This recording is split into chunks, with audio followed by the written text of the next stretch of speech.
Welcome to AP Biology. This video is on the cell. The cell is an extremely important topic for us to discuss because the cell is the fundamental unit of life. All functions that occur in an organism first begin at the level of the cell.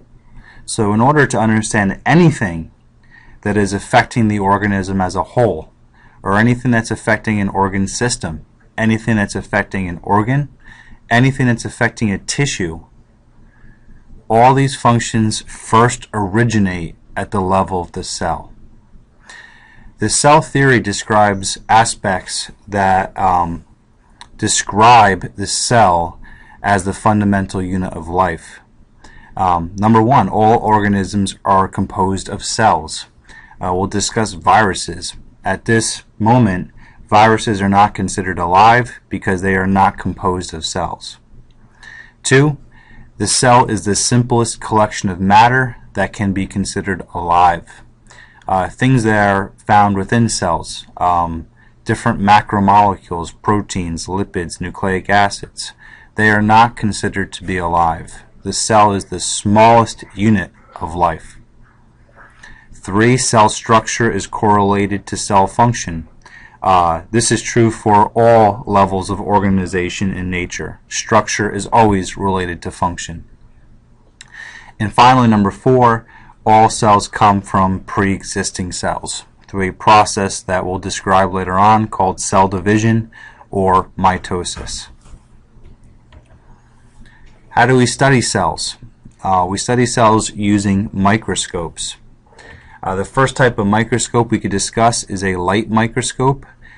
It can be used to study larger objects, smaller than what we can see with the naked eye, but larger than things like viruses and ribosomes. You can see general plant and animal cells. You can usually see the nucleus. You could usually see bacteria, maybe mitochondria, using a simple light microscope. For smaller objects, we'll need an electron microscope. With electron microscopes, we can see viruses, ribosomes, proteins, lipids, objects that are extremely small. There are two types of electron microscopes. You have an SEM, or a scanning electron microscope, and you have a TEM, a transmission electron microscope. The scanning electron microscope, like the name suggests, scans the surface of an object. So you're able to see the shape of something. In this case, you're looking at what the cilia on the outside of a cell look like. A transmission electron microscope shoots electrons through an object and allows you to see the inside of something. So again, here you're looking at cilia, but now you're looking at what the cilia look like on the inside, not what they look like on the outside. If we want to isolate particular parts of the cell, if we want to isolate organelles, we would use a process called self-fractionation. Self-fractionation is going to use a centrifuge, which is this tool that you see right here, in order to separate the components of a cell by their density. Here we see how self-fractionation takes place. You take a group of cells and you put them in a test tube, and you dump those cells into a blender, blend them, and that process is called homogenation. Homogenation is going to break apart all the cell membranes and release all the cell contents. The homogenate is placed in the centrifuge, and the centrifuge spins the sample really fast, and whatever materials are most dense are going to separate on the bottom, right? They're going to form a pellet. This first pellet that forms is going to be rich in nuclei. So there we've isolated the nuclei of all those cells. You can then pour out all that top liquid, it's called the supernatant, into another test tube and run that through the centrifuge. The next pellet that forms is going to be rich in mitochondria and or chloroplasts. Again, pour out the supernatant, run it through the centrifuge, and the next pellet that forms is going to be rich in membrane-bound organelles like endoplasmic reticulum, Golgi apparatus, so on and so forth. Finally, you pour out the supernatant, run it through the centrifuge one more time, and the final pellet that forms is going to be rich in ribosomes. This is an effective technique to isolate and study the different organelles within the cell. So, why are cells so small? The answer revolves around the relationship between surface area and volume. The surface area of a cell is the amount of space on the outside, or you could think of it as the amount of cell membrane. The volume is the amount of space on the inside of the cell. What we're going to see is that smaller cells have more surface area compared to their volume. This is really important because the surface of a cell through the cell membrane, this is going to be how a cell exchanges materials with its environment. So the more surface area you have, the more efficient, the faster your rate of exchange is going to be. The faster and more efficient you're going to be able to take in nutrients and oxygen, the better you will be at getting rid of carbon dioxide and waste products. Let's see how surface area compared to volume increases as you get smaller cells. Here you see a cube that's 1 by 1 by 1. If you measure its surface area will be 6. Right? The area of one side is 1 by 1, which is 1. And there are 6 sides, so it gives us a surface area of 6. Volume would be length times width times height. 1 times 1 times 1 would give us 1. So our ratio of surface area to volume, 6 to 1. You take a slightly bigger cube, 2 by 2 by 2. Its surface area is going to be 24. Its volume is going to be 8. If you reduce this, this gives us a ratio of 3 to 1. So you can see as this cube got larger, the ratio of surface area to volume went from being 6 to 1 to being 3 to 1. If we get even larger, this one ends up being 2 to 1. So you can see that smaller cells have more surface area. They are more effective at exchanging materials with their environment. This is why we're made up of many small cells instead of fewer large cells. The second reason why cells are so small is kind of obvious, right? The nucleus is sort of the brain of the cell, controls all cell activities, and it's much easier for a nucleus to control a small cell than it is to control a larger cell. All life is made up of 2 different cell types. You could have either prokaryotic cells or you can have eukaryotic cells. There are 2 types of prokaryotic organisms. You have bacteria, also called eubacteria, also called true bacteria. These are the bacteria that we think of when we talk about things like germs. The other type of prokaryotic bacteria is archaea.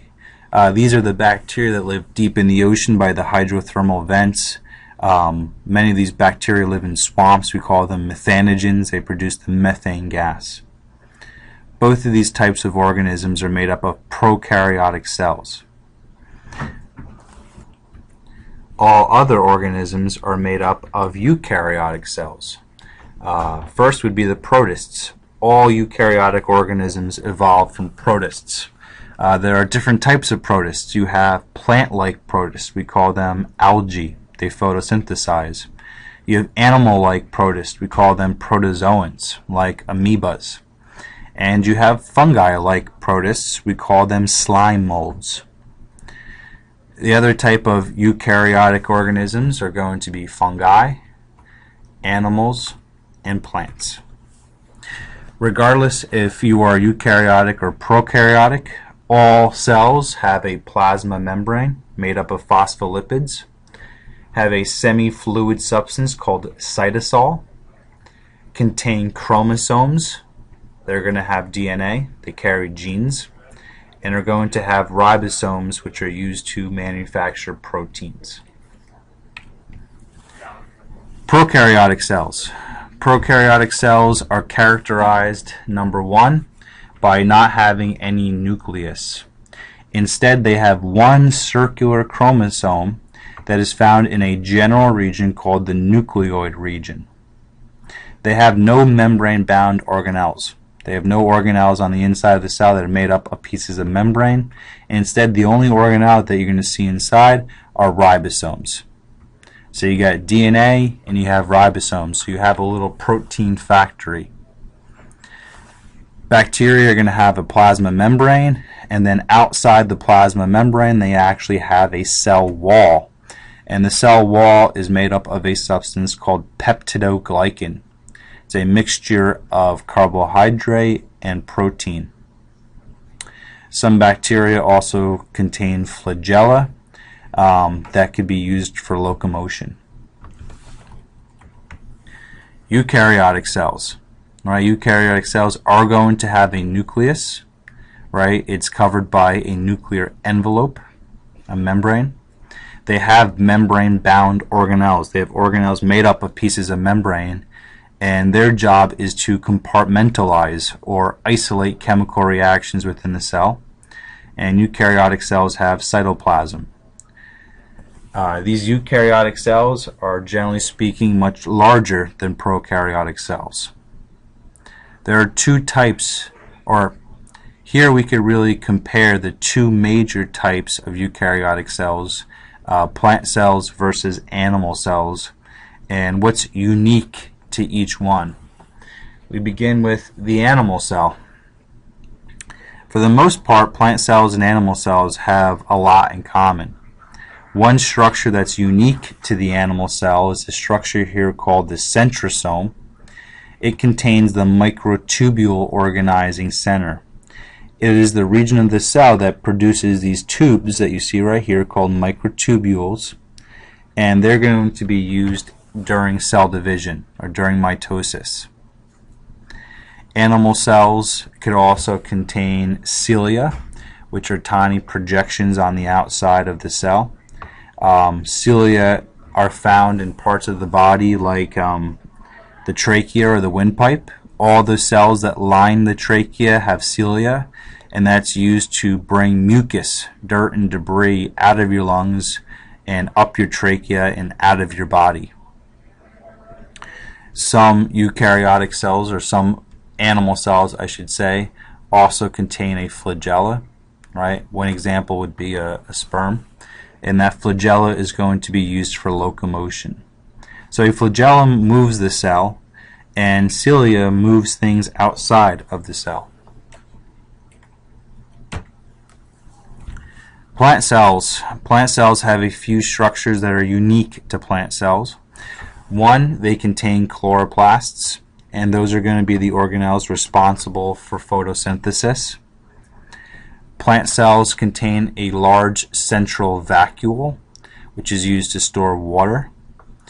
Plant cells also contain a cell wall outside of their cell membrane, and that cell wall is made up of cellulose. Cellulose, making up the cell wall, is the major structural part of a plant cell. Everything else can be found in both plant and animal cells. For example, mitochondria are present in both plant cells and in animal cells. That concludes this video.